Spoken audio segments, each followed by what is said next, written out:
Hello mga mi! Welcome to my first vlog!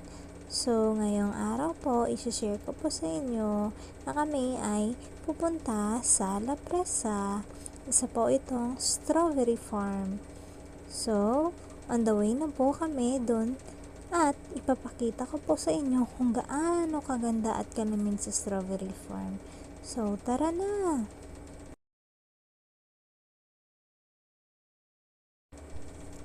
So, ayan mga mi, yung mga kuha namin. Sa entrance pa lang po yan. Picture na po agad. Yan si Papay, si Chanel rin. So, ngayon, tingnan po natin yung tanawin dito. Napakaganda, diba? At mahangin po talaga dito. Sobra makukulay na halaman. Tingnan nyo nga naman. Ganda-ganda naman talagang tumira dito. Wow, napaka-amazing. So, ayan po. Pulot-pulot ng mga strawberry. Kahit maliliit pa. Si Chanel rin po. Tignan nyo nga naman. Picture.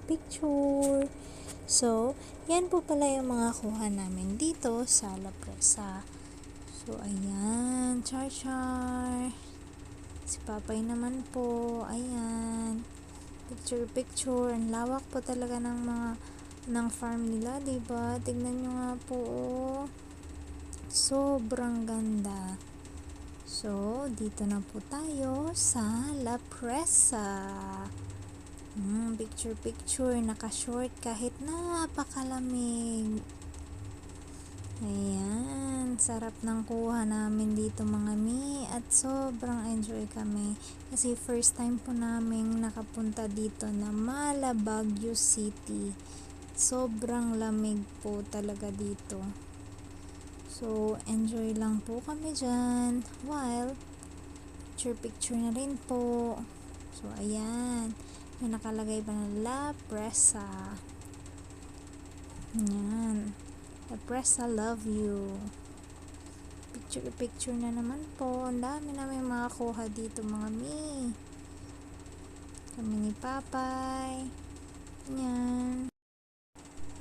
So, ayan po ulit, si Chanel rin. So, ayan, binidyohan ko po yung La Presa, love you.